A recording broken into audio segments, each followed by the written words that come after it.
Welcome to part 4 of the talk about Robin Williams' depression and addiction.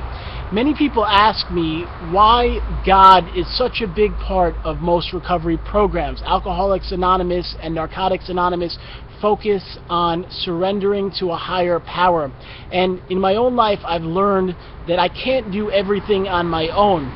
Sometimes I felt like I was in control and could handle everything, but when my life became too difficult, when I faced a severe battle with depression and bipolar, and I was in and out of 5 psychiatric hospitals, and for 2 years my life was turned upside down. I had no friends, I was unable to go to school, I was unable to do anything that I enjoyed because I was so sick with mental illness and depression. I felt like I needed something to help me get through this very challenging time. I decided to start to ask God for His help. I surrendered to Him and I asked for Him to allow me to rebuild my life. And I said that if I got through this, that one day I would get myself healthy and impact other people's lives. When I was 16 and 17 and was so sick in the mental hospital with bipolar and depression, I didn't know anyone that I could relate to. There was no young person I had met that had went through this and was showing me that I could get through it as well. I said that if I made it, I would one day help those young people so they had someone to look up to and someone that had gotten through the issues that they faced. I also talk to a lot of people about depression and addiction, helping them, and having a belief in God will give you the courage to hang on. This year was such a rough one for me. My grandmother died, my other grandmother had a severe stroke, and on the same day my little brother died at 27 from a heroin overdose. His name was Adam. He was so kind and loving to everyone. He was always fun and loved to laugh and sing and dance. He was living in Vermont at a ski resort where he worked, and he had tons of friends and was very joyous, and eventually he became depressed and started to use opiates, and he died with one needle in his arm from heroin. And what I learned going through that is I wanted to give up. Losing my only brother, I had just moved, I just started a new job at a rehab facility, work as a therapist, and it felt like everything fell down.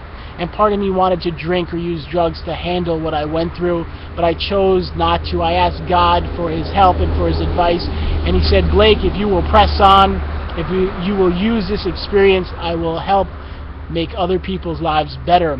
I sat down at my computer, and every day my therapy was to write what I was going through, all the experience I was learning, helping those with addictions, people that also face mental illness, and to use the stories and the knowledge and the hope to help impact other people's lives. I asked God for His help, and I wrote this beautiful book, Depression, Bipolar, and Heroin, and in it shares stories of many who face mental illness and addiction that I've worked with and what they've done to get their lives back on track.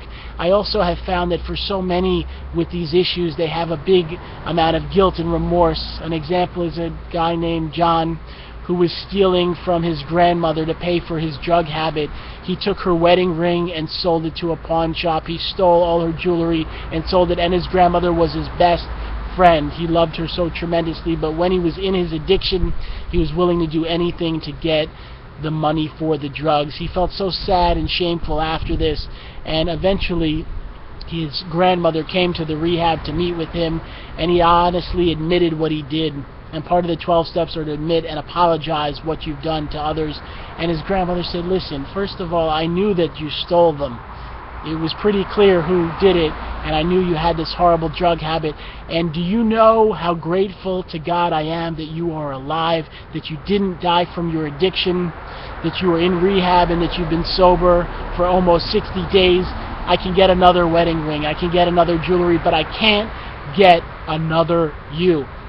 I'm so appreciative and happy that you are alive, and the jewelry and the things you've done, it doesn't matter because you are here with me today, and I loved you with my whole heart, and I'm so grateful and blessed that you are alive. And you should have seen his face. He became so joyous and happy, and in that moment the pain and the tears that he had felt and the depression that was deep inside him started to lift. He knew he could start to get his life back on track. He ended up leaving rehab and getting a job and going back and starting a family. And this is what happens when you ask God for help. Things can get better, life can improve, and you can see things work out. You have to figure out when you're going through the struggle what you can do to hold on. It's like if you're in a storm, you need anything you can to be stable and to get through it, and having faith in God is a huge part. I've learned in my own life that being able to pray and have a higher power has given me the encouragement to keep moving forward, to keep pressing on, and instead of my brother's death turning me into an addict and taking away all that I'd worked for, it's allowed me to press on and help other people struggling with these issues. And now Robin Williams died, which has made an even bigger hole in many of our hearts and just shown what happens when depression and addiction take over our lives. I believe we can come together to make our world a better place and to help those that struggle with these issues. I want to thank you for watching part 4. Please watch part 5. There are 6 parts in this informational video. I want to pray for you today and your family, wherever you are, that life gets better and that things improve. I believe this will happen, and thank God for allowing it to.